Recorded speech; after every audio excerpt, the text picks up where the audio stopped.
welcome to Ringsiders Wrestling. Jamie and Callum here, joined today by the wrestling machine, Mr. Tyson Dux. Hello, Tyson. Thank you for joining us. How are you?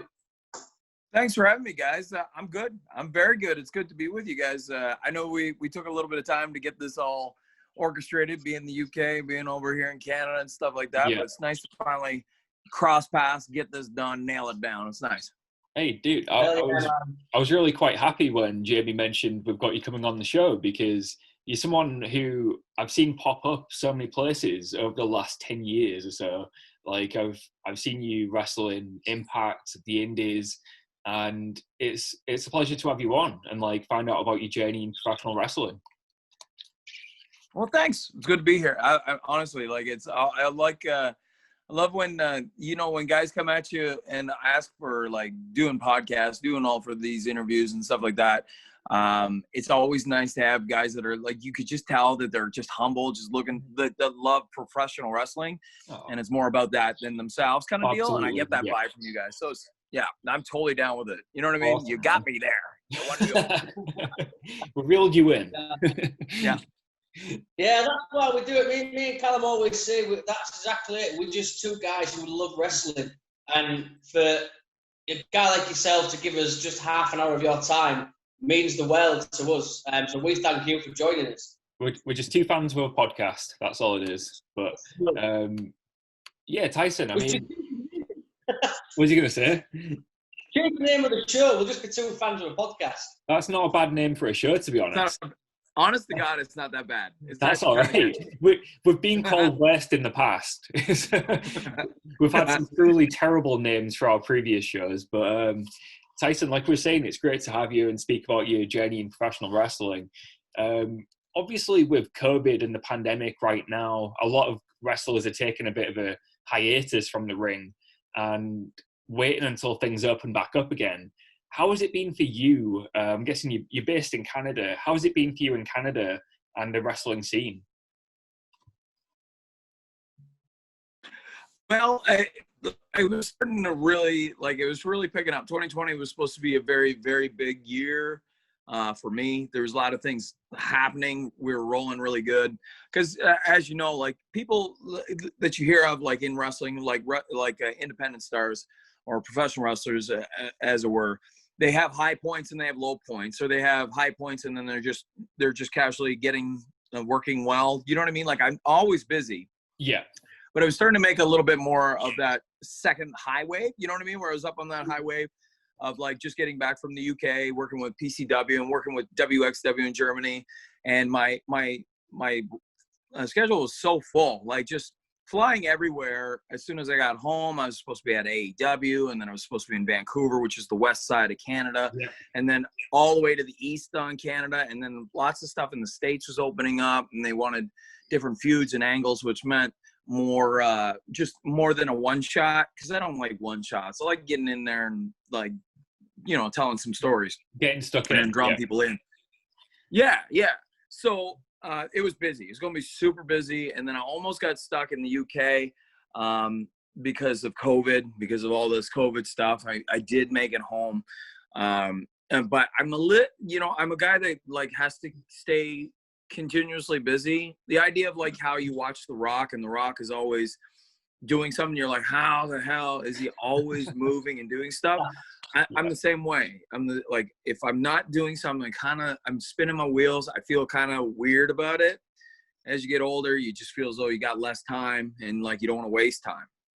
So in this time off, because I'm respecting the rules. Even like I don't care how people feel. Like, you can be on one side of it thinking the COVID's silly and blown way out of proportion, and you can have conspiracy theories on it, or you can totally take it to the next level of serious and wear plastic mask and whatever. Like, it doesn't matter. That doesn't matter, because that's just your opinion. You can have that, and whatever you feel, keep yourself safe. That's fine. But I want to respect everybody in the light of this. So like, the idea is I haven't done anything. I've canceled. Everything's been canceled. Bookings are gone. And nothing till next year even. There was a couple that I had to cancel this week. I had a couple that asked me to work, and I said no, just because I'm not scared of it. I don't care. I'm pretty sure I've had it and got over it. And I just want to continue, but I want to do it under the respect of my fellow man, more so than fans or more so than promoters or whatever. My fellow human being, be a better person. So that being said, I created a whole new gym. Like, I built a whole gym in my house. I bought a house. We bought this big property, had this new gym. I built this pretty awesome system, like gym equipment, all this stuff. I got all that because I can't really go to my actual gym. And then I started a clothing line for like a Hammerlock apparel clothing line. I started my own little podcast. It's just, you always have to you got to keep going. I can't spin my wheels. And even though my body can't do what it normally would every weekend and travel and wrestle and stuff like that, I can keep my mind occupied. And that's what I've been doing. Well, that's, you've definitely been keeping busy then. Like you said, you're the kind of person who can't just stand still. You need to be doing something. It seems that way for a lot of wrestlers because they're so used to wrestling every single weekend. To then not be wrestling at all, you find your brain needs to fill that space and time with something. So at least you've been able to keep busy. That's good. You say you started a podcast as well. Yeah, you know what? All it is basically I'm a fan of old wrestling. I don't want to sound like the bitter old guy, but I'm very much a believer in the old stuff, and I feel the new stuff is like completely.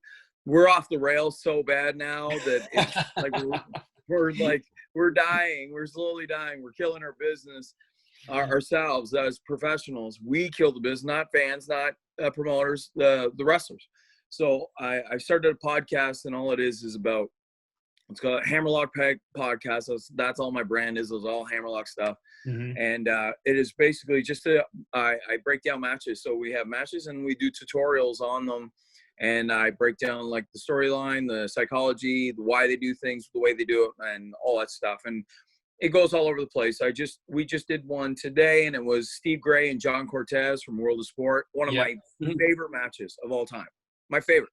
And then John Cortez is my World of Sport guy. Like Johnny Saint's okay, and Jim Breaks is okay, but Cortez is my man. And we go Bret Hart. We go. Even like Haystacks Calhoun against Buddy Rogers. Like we're just trying to educate and bring it back a bit. That's it. Dude, that's awesome. What's the name of the podcast? We call it Hammerlock Podcast. Right. It's really just Hammerlock Podcast. Once we're done, I saw your YouTube channel. Through your email, I'll subscribe to your stuff. You'll see it. Awesome, man. And we'll subscribe to you too. Yeah. Give us the link and we'll put it in the description for this episode. Sweet. Well, it's funny actually you were saying that because I was just listening to a clip from your podcast. So I've got to ask you about it. You're telling a story of being Arn Anderson's test dummy for John Cena. I've got to ask you about that. What was that all about? Yeah, so it's great that it jogs my brain because I'm 42. So like I've done so much. I've done this a quarter of my life. I've wrestled for 25 years, about 25 years now. So I get a little foggy. And so when I have a guy like the guy that does them with my partner in crime, Scott, when he'll ask me questions like, whatever, it jogs my brain, and then my brain doesn't stop. Like I can rehash stuff. Yeah. And so like WWE still has this system where when you go to a show, there's dark matches, and they have enhancement talent come, and they give the enhancement a bit of they want to see what they can do. Because if you're an enhancement talent, you can then move on to go to the PC for a tryout. This is how they do it now. So I got the chance to, I was enhancement for years. So this is back in 02 to 04. Like this is before PC. This is before all that stuff. Yeah. And so I'm there every month. I'm there every month for Raw and SmackDown, wherever they're at least once a month or 1 weekend a month. For WWE. Like I'm the only guy that was not under contract that has had more matches than a lot of dudes in WWE. And so it's every afternoon at 2:00. I knew to be geared up, and we go out there, and then we just roll around. So like, there's stuff I'll tell you guys that I just tell my students at my school. Like, there was one time they were doing amateur wrestling, and this amateur wrestling had, like, we had Sheldon Benjamin there, Charlie Haas. Remember Charlie Haas? Yeah. Brock Lesnar was there. Kurt Angle was there, and Kurt Angle wasn't broken in 2002. He was but he was there. And I watched these guys, and I used to wrestle a little bit amateur stuff. So I would just only work with the enhancement talent. I didn't work with like Sheldon, who's NCAA, and Brock, who's the same. And I've watched Kurt Angle roll Lesnar and pin him in like under a minute. Seriously? And I was like, dude, and when you see those two big behemoths, especially Brock at the size he was back then, this is before MMA and stuff like this, right? Mm-hmm. But the amount of like, just this powerful dude, like, I'm like, oh my God, this is going to be like King Kong versus Godzilla. I don't know how this is going to play out. I'm just going to grab a post and hold on for dear life. And Kurt Angle, like, was like Olympic gold medalist for a reason. Mm-hmm. He snapped, like, his technique was so brilliant. He exploded on that thing. And like, I didn't even see what happened. And he hooked him and had him over, and it was over. Just like that. It's not just a gimmick, is it? It's not a gimmick with Kurt Angle. He's that good. He really is a gold medalist. He, like, without a doubt. And like, I know it sounds silly because he kind of makes it silly when he goes with a broken freaking neck, but that is legitimate. He had it compressed or whatever he did to his neck, whatever C was fractured or whatever. He won a gold medal on a broken neck. Like, I don't think because he plays it off like humble and kind of like a joke when he was doing his promos, but that is so astounding. And then it's played off like a joke, but that is so amazing that people just don't give it enough credit, man. It was unbelievable. So anyways, back to my story. Arn always uses dudes for like showing guys that are a talent. He'll use some enhancement, and so Arn used to use me, and I still use some of the stuff that Arn did to me that day. So I would get in there, I'd make sure that my stuff was on, I'd make sure that I like was at the ring, I was on the, like, my hands were on the apron. I would never step up unless I was told.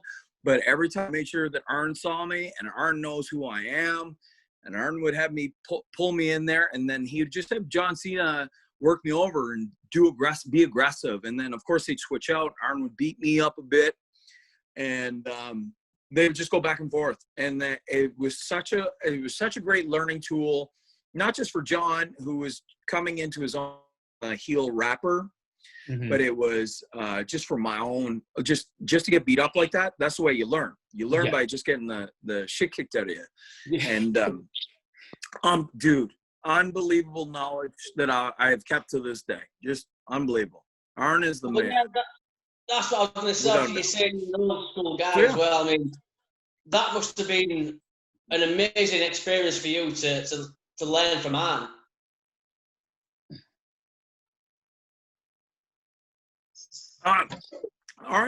All those guys. So anytime that my first experience in a WWE ring was that kind of a tryout where they had a whole bunch of us there, and Gail Kim was there, Tracy Brooks from Impact was there. There's a bunch of people at my very first tryout in Toronto. And so they had us all in the ring. They were doing rolls, and we were doing bumps and the normal kind of things that you do at wrestling school. And then they get into chain wrestling, and I look to the outside, and at the time, Ricky Steamboat's there, Fit Finley's there, Arn Anderson's there, just a plethora. Like, I mean, a plethora of knowledge that combined it would just blow your mind. If you're like you guys are talking about being wrestling fans, if you're like a wrestling fan that loves like pro wrestling, like, you can't get any better than that. Just to sit down with those guys for 5 minutes, it should blow your mind. So having all these guys collectively working, and you can listen to every one of them talk at the same time, unbelievable. It's unbelievable. Yeah, I'm a huge old school fan myself, so I'd have been exactly the same. I wouldn't know what to do. But going back to the start of your career as well, I noticed I was looking. You was trained by a few people: Scott D'Amore, Joey Legend, and the one that got me as well was Terry Taylor. Because I hear a lot of people give a lot of praise to Terry Taylor. I mean, what was that like learning from those guys? So it's always like wrestling comes in such different segments. The first place that you learn is going to teach you how to bump and do moves safely and effectively. And they're just going to show you how to do stuff. So Joe Legend is such an encyclopedia for like bumping and holds and all the different styles and stuff. Like Joe's a real studier of pro wrestling. And then from Joe, I worked with Scott, and Scott's more of old school, gritty, hold the hold, that kind of stuff. So you learn the more of. So from Joe, I learned a lot about holds and moves and bumps and how to do them and how to line them up. Scott taught me about timing, and timing is one of those things that is almost impossible to learn. Is like one of those things that you were either born with, or like you'll pick up a little bit along the way. Like slowly you'll learn it, but it's really hard. Timing is one of the hardest things about pro wrestling. It's not moves. Timing, when to do it, why to do it, all this stuff. And from Scott, being with Scott, working with Scott, I got placed in a feud with Terry Taylor. So I worked with Terry every month for a year. So I did about 13 matches so Windsor, Ontario, that's in Canada here. Every month I would work with Terry. And so Terry taught me psychology. And like from these three guys, completely three different components of professional wrestling, all just kind of work together. And that's like the more humble you stay as a young talent, and the more you're willing to learn and want to learn, but you're not aggressively like trying to bug people, but you're just there listening.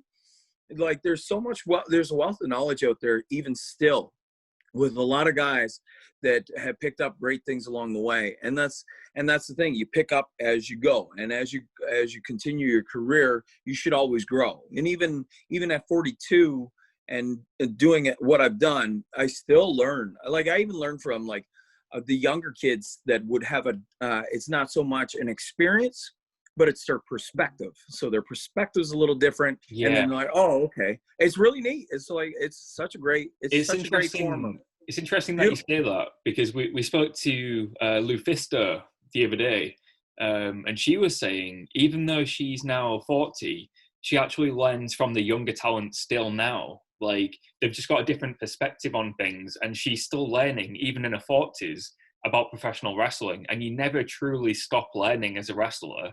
And when you think you have, you should probably leave, because there's always something more to learn in wrestling.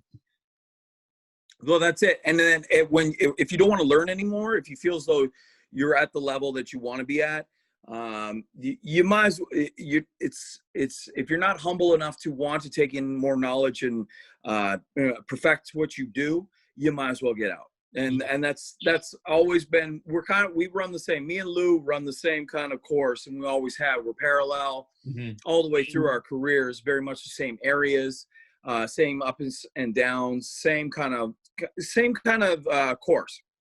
And we've always said, the moment I don't think I can learn anymore is the day I do something else and then I learn something new, because it's not worth it. Oh, you mentioned about doing chain wrestling and stuff with some of the greatest chain wrestlers to ever step into a WWE ring. What was it like when you wrestled, like you said, one of the younger talents in Zack Sabre Jr. in the Cruiserweight Classic? You know what? I just brought him up today because, of course, we were just going over the World of Sports stuff. Yeah. Zach is one of those guys that niche, it's almost a niche style of British wrestling. So it's not only learning holds, but learning how to hold them and make it look like resistance all the time, and not giving a guy anything right away, smothering kind of, but that precision style wrestling. You know what I mean by precision? Yeah. Like everything is executed so perfectly. it looks so great and it looks combative, but yet it looks almost too good. Do you know what I mean? Where it's so good that like Zack is one of those guys that is mind-blowingly good. Zack is one of those guys that like has stuck to a certain style that most people wouldn't want to venture into that area, because for fear of not getting over or not getting work, because that's a very, very much a niche style. Like, you need to be, people have to work with Zack. You know what I mean? Zack can work with anybody, but people have to work with Zack, if that makes any sense to you guys. But he's like just the like cream of the crop. I really enjoyed me and Zack have worked like I think 2 times, 3 times now. And it's fun. I'm not a modern day wrestling fan per se. Like, I don't like a lot of stuff out there, but a couple guys that I'll always watch if I see their matches is I'll always watch Zack's matches. I'll always watch Speedball Mike Bailey's matches. Oh yeah. And who's the third? There's 3. It'll come back to me, but there's a couple guys and they're all different styles. Oh, Roosh from ROH. And John Gresham and Zack are similar. So I watch Gresham and Zack. I really enjoy them. And Roosh is totally different and has that brawly style, and I love that style. It's just those 4 guys are just guys that I can actually get behind and watch over and over and over again. Those guys are pretty tight. Well, there's a lot of good talent out at the moment. I mean, like you said, you've just named 4 of the best that I can think of. Like, I think Roosh is a very underrated worker. I don't know why he's not got a bigger following than he has. He's very good. But is there anyone else at the moment that you'd want to mix it up with? Anyone that you want to step in the ring with, whether it's AEW, Impact, for example, or even WWE? There's been a few guys that still haven't crossed my path. One guy I list, like Roosh, these 4 guys, like I've worked Bailey a ton.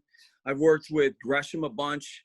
And they're easy. They're hard physical matches, but they're easy matches. They're so easy to put together, so easy in the flow. We always have great stuff. The last one with Bailey I had in February before going to Europe, and it was probably there's my favorite of. I joke with them and say, "Hey, my favorite match of 2020 is with you, buddy," because we didn't have enough steam to do a lot of work, but I really enjoyed my work with Bailey on that one match in Quebec City. And Gresham's great. I love Gresham, but I always said that Roosh is on my list because he's brawly, and I like to be able to do science, like a believable wrestling style that I got I got gritty style wrestling, not fancy style wrestling. I'm gritty, and Roosh is just a brawler, so it'd be nice to mix that up and see how that contrast works. Another one is one-on-one. I've never had an actual one-on-one with Jay Lethal, and Jay Lethal's always we've had 3 ways that were awesome. We've had like 6-man tags. I would like to get him one-on-one. Another one, which 2 more guys that really, really hit it out of the park that I really want to work with is I want to work with Walter. I really enjoy Walter. I love the style. I love the pace. I love just how believable it is and how nasty it looks. So Walter would be a great one to work with. And Daisuke Sekimoto is another one. Because I just that dude just makes he's just money over in Japan. There's something about the thickness, his look, his style. I just one of those guys in Japan that I don't get tired of watching, because if I watch guys from Japan, modern day, I'll watch a couple matches and they're very much the same and repetitive, and they're good, but it's just Daisuke is the only guy that really knocks it out of the park every time with me. I'm like, oh man, that guy's money. I like that guy. So those are my guys. Talking old school again as well. I mean, NWA. Could we see a run for the 10 pounds of gold? I know I'd like to see that. You versus Nick Aldis. Well, here the thing is, we try to set it up, and I was supposed to have it in May. Thank you, 2020, where it was supposed to be me and Nick Aldis in Montreal, Quebec, for 10 pounds of gold. Yeah, and it would have been great. It would have been like I love I love Aldis's style. You know, when you got guys in this business that will bring a company back out of the ashes. Mm-hmm. Do you know what I mean? Yeah. Yep. Yeah. That's definitely Aldis. Aldis is one of those guys that has taken a company that was nothing, is gone, is disappeared, and has is the face of it, and has rebranded it and has brought it back. And even through COVID, NWA is still here. Like, yeah. Do you know what I mean? I want that NWA T-shirt. I want to actually work for NWA. I've said that multiple times where I really want to be able to even just to work with them and work for that title, which has so much history, would be quite an honor, because there's only a couple guys that I can think of that have built a company out of the ashes. That being Tanahashi. Tanahashi saved New Japan. You can't tell me any different. We've got a company. There was nobody at. There no fans, and then Tanahashi comes on the scene as that like he just built himself. And what was it, the G30 title? You know, him and Nakamura wrestled over, and he just built him. He built that company up, man. And then through that, he gave it to Okada. So he pushed Okada to the moon and made Okada the biggest star in New Japan. So he knew how to give it back and how to do it properly. Just a wrestling friggin' icon. Tanahashi is right up there, like a pillar. He's basically a pillar. Oh, absolutely. I don't think a lot of people realize how important he is to the current New Japan product, because like you said, without him, we might not even have the New Japan products we've got now. It could still be in the ashes. He basically single-handedly brought it out of obscurity. Most definitely. He just did it with a handful of young guys. Like Goto was a young guy, like wearing black trunks, and he built him up. And all these guys, Nagata was on his way out. The company was failing miserably. Nagata was their top guy, and like they had to have that series of matches where Tanahashi just took an ass kicking, and just all he did in no spots, with no crazy over the top theatrics or anything like that, with just good presentation of a good build and a great look and just great selling. Turn that company around, man. Unbelievable. And hopefully that's what Nick Aldis will be doing with the NWA, because he's had such a good reign with the NWA Championship. He's almost unbeatable, but somebody at some point is going to beat him. And I feel like whoever does is going to get a huge rub, and to be not only the person who is now the new NWA champion, but also the person who beat Nick Aldis, which is really cool when beating somebody is almost as good as winning the title. Most definitely. And that's the struggle that he had to put himself through to get. He's like the Bret Hart of NWA right now. Do you know how Bret basically held that company on his shoulders, and the amount of pressure that he had every night to perform and make things good and stay as professional. And that's the thing about Nick, is his presentation of himself is so professional that how could you not get behind it? How could you not? Because he's one of those guys that is makes himself larger than life, but he never comes across as being anything less than ultra professional and taking his business seriously. Yeah, he looks like a champion, doesn't he? I can't think of any other companies where the champion is presented so perfectly. He's got the suits, he's got the watches, the way he holds the championship, so you can see that this is the main thing, the way he holds the title in his arms. Every little detail he makes important. And because of that, NWA as a whole seems more relevant than not ever, because obviously NWA was one of the biggest promotions or territories around at the time. It's the biggest it's been in the last 20, 30 years. He's really brought it back into prominence, really. And I'm so excited to see where the NWA goes from here. Even through COVID, like you said, they've managed to keep the ball rolling. And now they're doing Primetime Live, I believe. So maybe that's somewhere we could see you show up down the line as well. Well, that's the whole thing, is Primetime has made it a little bit more accessible, that you can actually see pro wrestling. And I like that they keep it empty. I like that they don't try to like insult people's intelligence by having wrestlers there being the fans. I like that, you know what I mean? Yeah. To each their own, however they want to do it. But that's like, to me, just having that empty arena, just having two dudes in there fighting is basically the way to tell the story. Like, that's the way it should be. I don't need to have guys outside the ring that are like workers cheering me on, because me professionally, as a professional wrestler, I love wrestling and I'll sit there and study it. I sure as hell I am not going to cheer for people. I'm not going to cheer people on.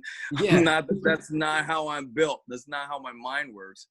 So to see it and see these guys have to force themselves to go, yay, you know what I mean? Just yeah, it did confuse me, that, because I was thinking, if you're, say this is in kayfabe, right? So you're watching these people compete, you wouldn't really be cheering them as such, because they're your competition in that company.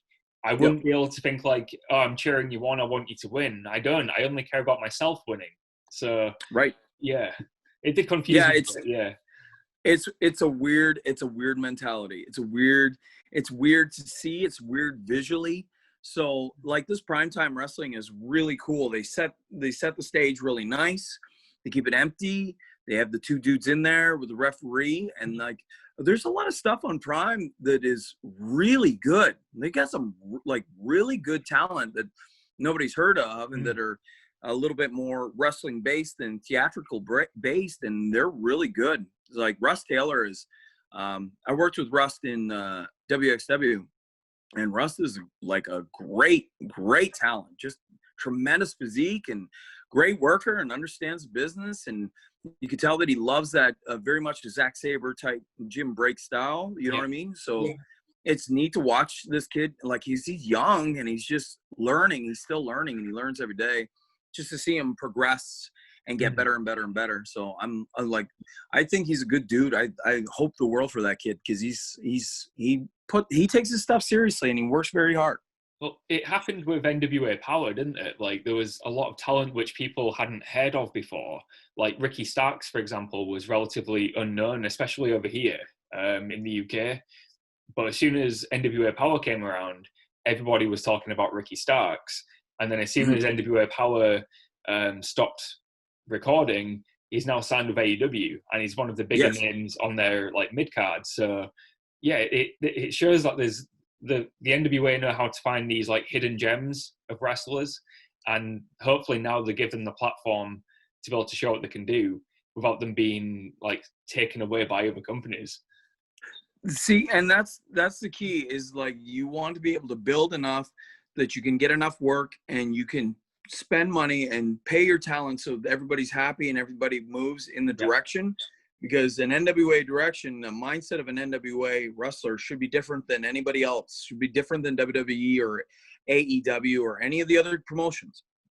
If you're NWA, you should be doing your history, you should be doing your homework, and you should have that mindset and go with that vibe, that whole NWA vibe, that old school wrestling is completely missing from today's society. And like, all these generations just don't understand it. And like, it would be, to capitalize on it is tremendous. So that whole being out of the realm of being poached by other bigger companies that can throw more money.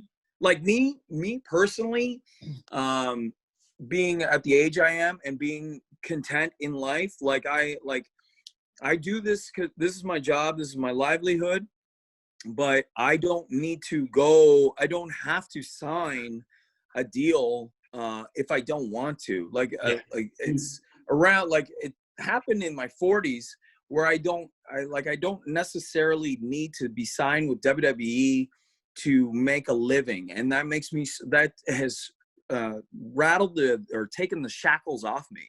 Where, like, always in my head growing up, I thought it's either WWE or I can't make money or I can't survive, and that was the goal. My whole life, my whole career was just focused on being a WWE superstar. But now, as I'm older, I'm like, I'm very content. I've made a good living through my wrestling school, through my clothing line, through my actual wrestling, my seminars that I do when I go to shows. my life is pretty good, right? So I don't have to go anywhere that I don't want to. But if I was going to pick a certain type of company to work for, it would be where I could have that same vision, that same direction. So like that pure wrestling of ROH or working for NWA is. I'm not saying that I wouldn't turn anything down. I'm not saying depends on what came at me, but these two places is my niche. It's my area of expertise, and I would probably thrive there both mentally and physically in that environment. Yeah, I mean, I personally would love to see you in the NWA. I'm an old school guy myself. There's nothing I love more than old school wrestling. And we had Nikita Koloff on a few weeks ago, and he actually said to us, there's nothing more, the three most important letters in professional wrestling to him are the NWA. And I personally think that would be a perfect fit for you. I would love to see you there. So fingers crossed that will happen. But I've got to ask you, because I know Callum's a huge fan, we've got to ask you about your TNA run. Because Callum messaged me the other night, he's like, oh, Team Canada. So we've got to ask you how your TNA run was. Team Canada. You know what? My impact run, it's a weird time. I did sign a deal with them way back when it was Team International. So it was me and Doug Williams. They were going to make us like a Commonwealth team. So that was my second run with Impact. Yeah. And that would have been tremendous because Doug is a phenomenal talent. We had the same kind of size, same kind of direction. We wanted to work that style, that Commonwealth gritty wrestling style. But they I guess one of those things where creative has nothing for you. So they sent me home, which is fine because then I just bounced. I went to ROH and then I went to 01, and I had a lot of things on the go. Like I went to a lot of different places, so it really didn't bother me that they let me out my contract because I still kept the visa for the 2 years. But it's a bittersweet vibe with Impact. I've never had a real good run with them. My first one, I just got back from knee injury. And I wasn't physically ready, mentally ready at all, and definitely not physically ready with my Team Canada thing. I had tassels all over my shorts, and that was basically a way that I didn't have to wear baggy pants. But yet my right leg was so atrophied down so bad from tearing my ACL at WWE that I couldn't wear tights. I couldn't wear trunks.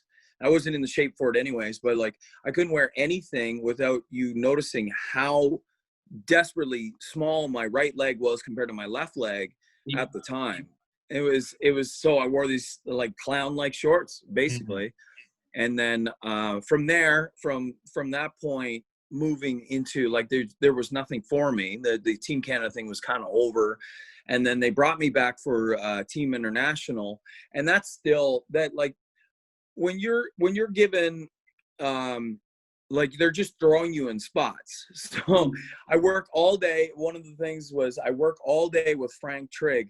So Frank Trigg was feuding with AJ Styles at the time, big MMA fighter.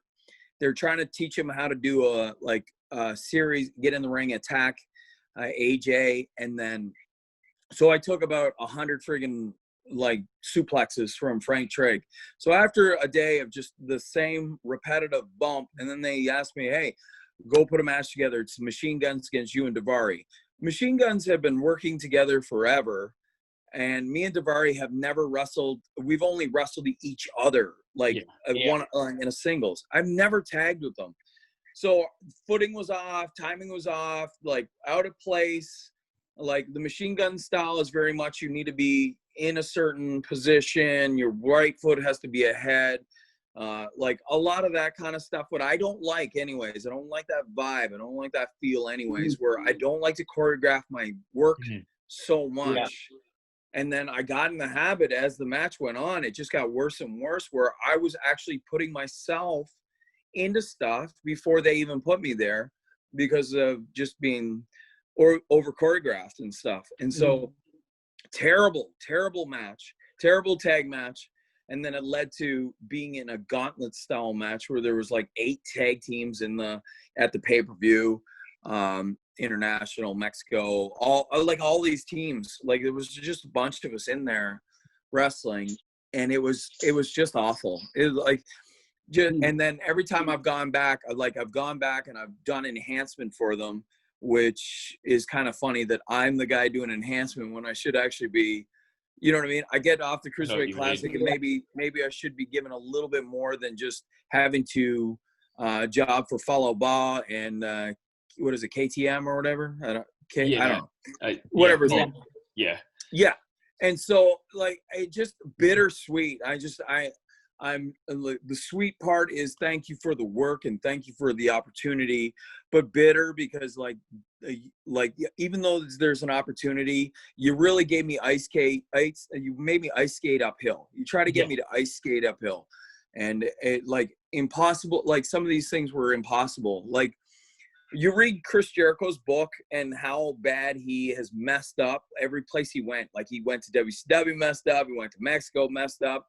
Everything that he did, the first crack at the can was never good, but yet they brought him back and they put more into him. Whereas me, the thing was, I go there, one crack at the can, and you missed, like that was it. So I never really had a great run with them. I'm not like, and I'm more content just saying now, like, just putting it out there that I don't wish to ever really go back. I don't.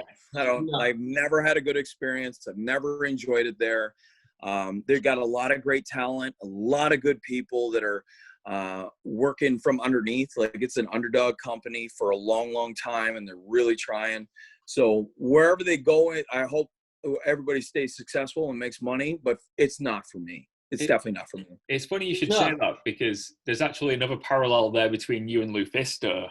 She was actually saying she's never had a positive experience really with Impact. They've kind of like dodged her a few times when it comes to bringing her in, and she's always been up for working there, but just never had that chance to actually do something. And I think she'd be another one like yourself who, if they did bring in, you could do something really good given the chance. And maybe it's just, you've just got to think of it like it's their loss. Fair enough. Like you said, they've got a good roster and you can take your work elsewhere, and I'm sure you'll apply, your craft somewhere else. So whether or not that's NWA, I personally, as a fan, I could see you doing very well as like the experienced veteran in AEW, which I think is something they desperately need. So yeah, I think there's no shortage of places that you'll end up working, definitely. I know it'll be next year now, but hopefully it won't be any longer than that. Yeah, you know what? But I've got myself ready. I'm geared up. I got my new stuff. I got everything ready. My mind is completely crystal clear. I still work at my wrestling school. We're allowed, where the limitations are off, restrictions are off.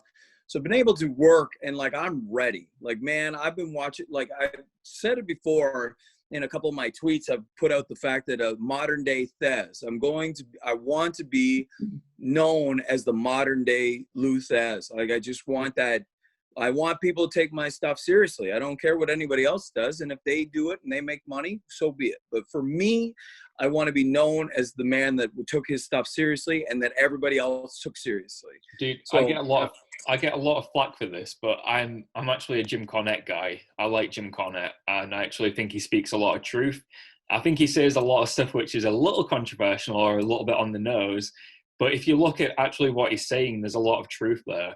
And I think it's kind of like what you're saying now is the message is you just want your stuff to be taken seriously. You want it to look real, like professional wrestling, and you don't want it to look choreographed or staged or anything. And I respect that. Like, why wouldn't you, as a professional wrestler, want your stuff to look legit? Right. And then be able to work with that guy the next day. So you have the balance of being able to work it, but yet still be able to move, like be able to do it the next night. right? Yeah. And like personally, I know it, and like this is like always a real taboo thing, especially with the way social media is. I as well. Here's the way I break it down, and it's probably the way you think of it too. And I don't know about you, Jay, but this is the way I feel.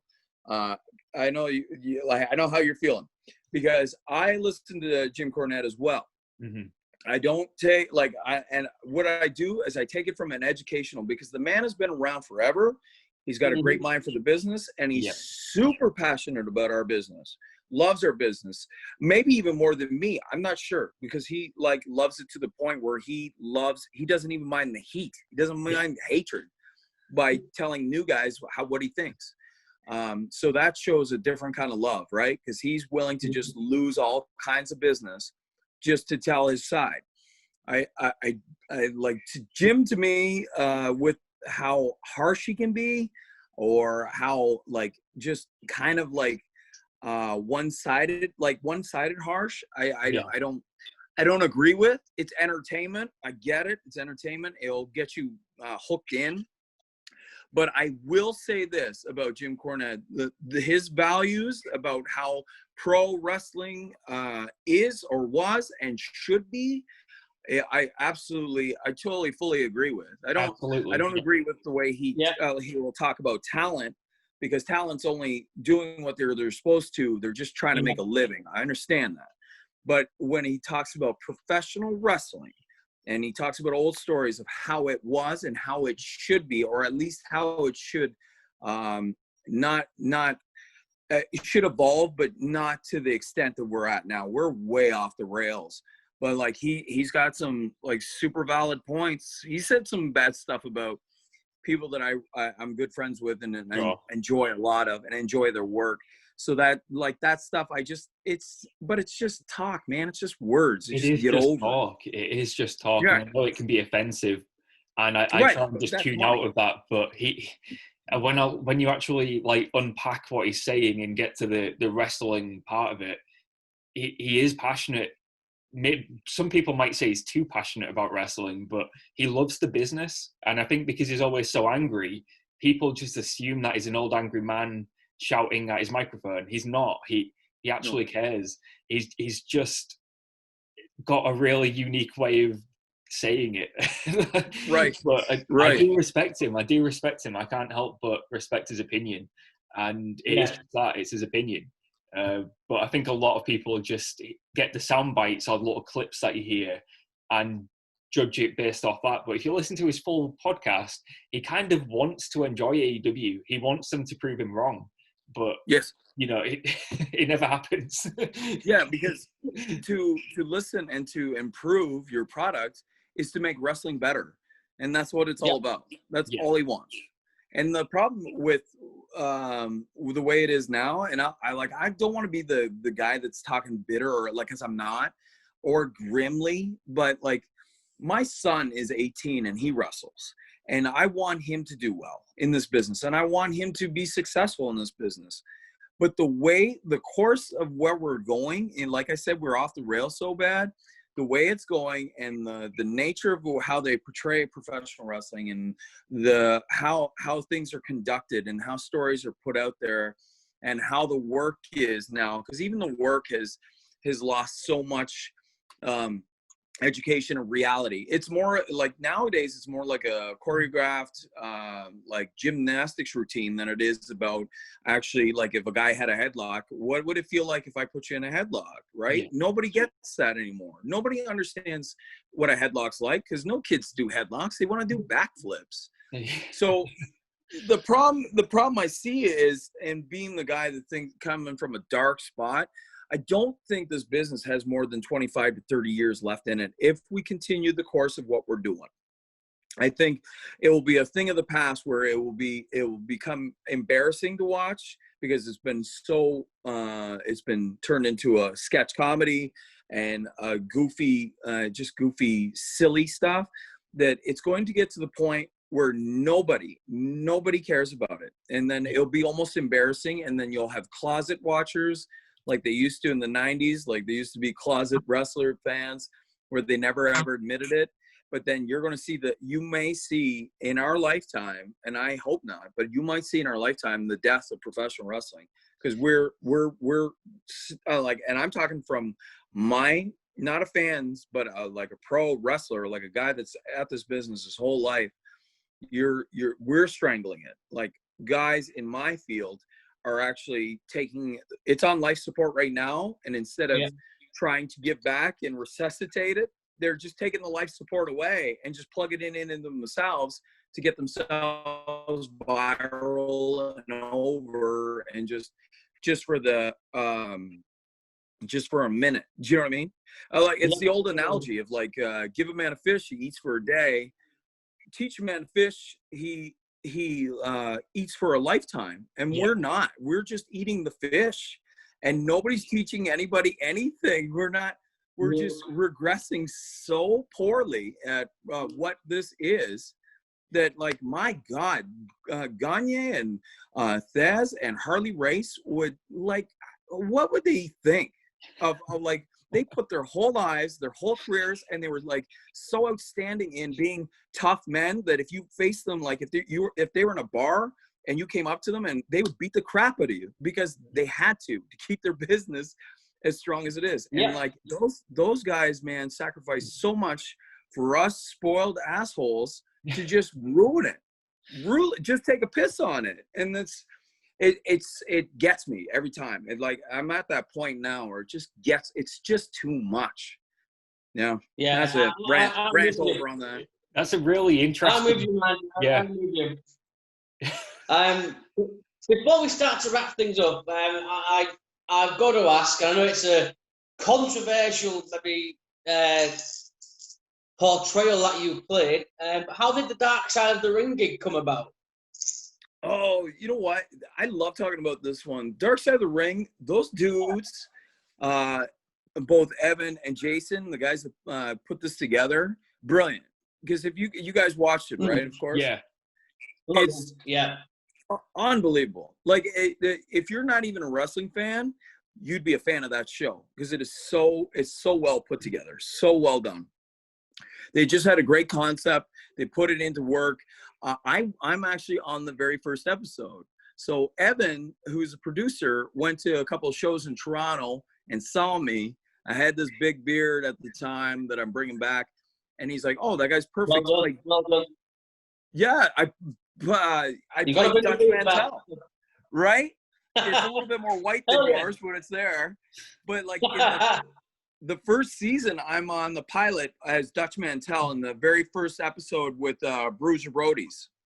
And so that one, it was such a great thing, because they did stuff that I never thought possible. They got Barbara Goodish, who is the most, like, if anybody hates professional wrestling, there's nobody that hates professional wrestling more than Barbara Goodish. She hates wrestling. And it took her husband and the father of her child, and she hates it.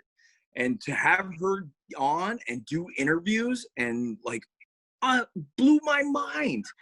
So these guys know from watching me wrestle, like Evan, the producer, and then Jason got to know me after. He's the director. They saw my build, my stature, and all that stuff, and they knew that I was a huge fan of wrestling and a huge fan of Chris Benoit. When I was 18, watching WCW and then going right into wrestling school, that's who I wanted to be, was Chris Benoit. And so when they came to me on this one, and they contacted me and said, "Hey, do you want to play the role of Chris Benoit? Because we would love to give you that role. We think you'd be perfect for it." And I said, "I will most definitely do it." Then I had a beard then. I shaved it off and just kept the little 5 o'clock shadow for them, for Benoit's character. And it was the best. It was such a great experience. They're so good with that stuff. So they show me the interviews. They show me what they did do. And Jason's one of those kind of directors that, like, even if you were a broomstick, he could get a broomstick to be a shovel. Do you know what I mean? He could make guys do what he wanted. And it was a great experience. Love it. No, I can't wait for season 3, because I played Dutch. I can't wait. because I don't know what I'm sure I'll be phoned up, but I don't know who I'll play. Because I was supposed to be Kerry Von Erich as well in the Von Erich story. No way. Oh, wow. But I was away on tour. So then, of course, I got Benoit for season 2. Yeah. So I can't wait for season 3, man. I can't wait. Yeah, awesome. we thoroughly enjoyed it. I mean, like you said, I have a couple of friends at work who are non-wrestling fans, and they even mentioned it to me about how good it is. So I mean, like you said, it's for everybody, and it's a wonderful program. I can't wait for season 3. But on that, obviously, we'll start wrapping up. We'll let you go. It's been an absolute pleasure. But is there anything you want to plug? Social medias? Tell us about your wrestling school. Hey, you know what? Everything is so super easy. It's either Tyson Dux, so D-U-X, like Bloodsport, Frank Dux, right? Jean-Claude Van Damme. That's where the name comes from. Hell yeah. Platforms is Instagram, all that stuff. And then from there, you find everything. So if you find Tyson Dux, you'll find there's the podcast, there's the clothing line, there's the where I'm going to be next, whenever we get to next. It's everywhere. So you just got to Google that name or type that into any search engine for media, whatever media platform, and you'll find me. Awesome. But like Jamie said on that one, it would be amazing to get you on again at some point in the future. When wrestling starts opening up again, or when season 3 of Dark Side of the Ring comes out, let's have a catch up. Let's do it. Let's do it for sure. Perfect. Excellent. Well, we really appreciate your time, Tyson. It's been an absolute pleasure. We will do it again. For now, we are Ringsiders Wrestling. He's Tyson Dux. We'll see you soon.